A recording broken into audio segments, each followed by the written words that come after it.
V-Guard presents कौन जीत रहा है, को पावर्ड बाय सेंसोडाइन एंड विमल। बोलो जुबां केसरी। ऐतिहासिक माहौल है इंडिया गठबंधन के पक्ष में, समाजवादी पार्टी के पक्ष में पूरे देश में। और बीजेपी सरकार जाएगी, इंडिया गठबंधन की सरकार आएगी। और इसलिए बीजेपी जाएगी क्योंकि सारे वादे इन्होंने के झूठे निकले, एक वादे पर खरे नहीं उतरे। अब लोगों को बातों से पेट भरने वाला नहीं है।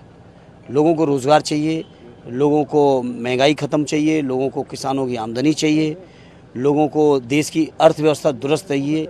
ये सारी चीज़ों में बीजेपी फेल हो गई है और इंडिया गठबंधन से लोगों को उम्मीदें हैं, आशाएं हैं। लेकिन बीजेपी ये कह रही है कि ये चुनाव राम भक्त वर्सेस राम के खिलाफ वाले लोगों के बीच में। बीजेपी से मैं पूछता हूं कि 14 के वादे 2 करोड़ रोजगार कहाँ हैं? आप बुनियादी बातों पर क्यों नहीं आते हो? और फिर आप कौन होते हो किसी को प्रमाण पत्र देने के? कौन होते हो आप? आपने तो शंकराचार्य का भी अपमान करने से नहीं चूके, तो आप हैं कौन? आपने तो आदरणीय अखिलेश यादव जी कल मंदिर में गए तो मंदिर धुलवाने लगे। यही चीज़ें आज़ादी से पहले भी हुई थी दलित पिछड़ों के साथ, और वो चीज़ें आज भी हैं। और आज दलित, पिछड़े, शोषित समाज के गरीब, आदिवासी इन चीज़ों को देख रहे हैं कि उनके नेताओं का कैसे अपमान हो रहा है।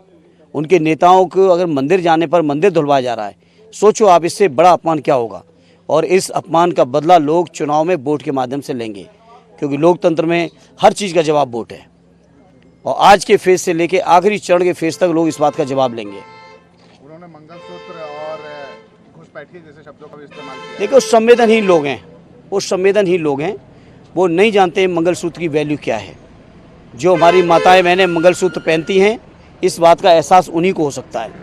ये बीजेपी के लोगों को नहीं हो सकता, संवेदनहीन लोगों को। इसलिए उनकी बातों को जानिए, क्या कह रहे हैं क्या नहीं। जनता की बात पे आइए।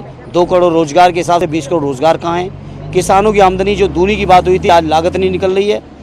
जो कहा था कि महंगाई ख़त्म कर देंगे, जो 450 का सिलेंडर पर ये बीजेपी के नेता राजघाट पर धरना देते थे, आज 1200 का सिलेंडर हो गया है। और उसके बाद कहते हैं हमने गरीबों को आंखों का धुआं खत्म करके सिलेंडर दे दिया। कौन गरीब है जो 1200 का भरवा पार? स्टूल के तौर पे सिलेंडर यूज़ हो रहे हैं, स्टैंड के तौर पे घरों में सिलेंडर यूज़ हो रहे हैं। तो ये बीजेपी के लोगों की बातों में न जाओ, जनता ने देख लिया अब। और इस बार इसलिए भाषणों को भी दम नहीं है। जहाँ प्रधानमंत्री जी लाइव होते हैं वहाँ भी कुर्सियाँ खाली दिख रही हैं आपको। वो आप ही सबके माध्यम से हम लोग देख रहे हैं। एक महत्वपूर्ण सवाल है कि वो ये कहते हैं कि परिवारवाद और भ्रष्टाचार 2 ऐसी चीजें हैं जिन्होंने देश को खराब किया है। डायरेक्ट अटैक आपके परिवार पे भी है। मैं कितने भ्रष्टाचारियों को गिनाऊं? जो विपक्ष में थे तो भ्रष्टाचारी थे, बीजेपी की वॉशिंग मशीन में जब साफ हो गए तो वो ईमानदार हो गए। कितनों के नाम चाहें, यहाँ से लेके नीचे के तमिलनाडु तक। आप बताओ कितना सुनना चाहते हैं, कितना सुनना चाहते हैं आप बताइए। ये बीजेपी के लोग बताओ। कानपुर के व्यापारी जिस पे छापा पड़ा था, क्या उस पर कार्रवाई हुई?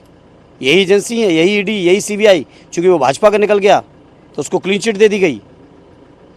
दी गई कि नहीं दी गई? या नहीं दी गई तो बताओ क्या कार्रवाई की अब तक?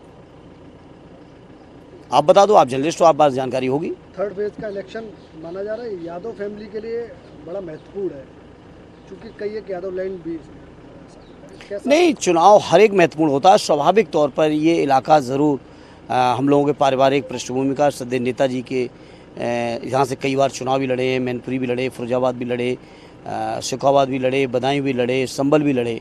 तो निश्चित तौर पे महत्वपूर्ण चुनाव है हम सब के लिए। और इस महत्वपूर्ण चुनाव में जनता सहयोग कर रही है, ऐतिहासिक सहयोग कर रही है। कितनी सीट ला रहे हैं? इतनी ला रहे हैं कि बीजेपी की विदाई तय है।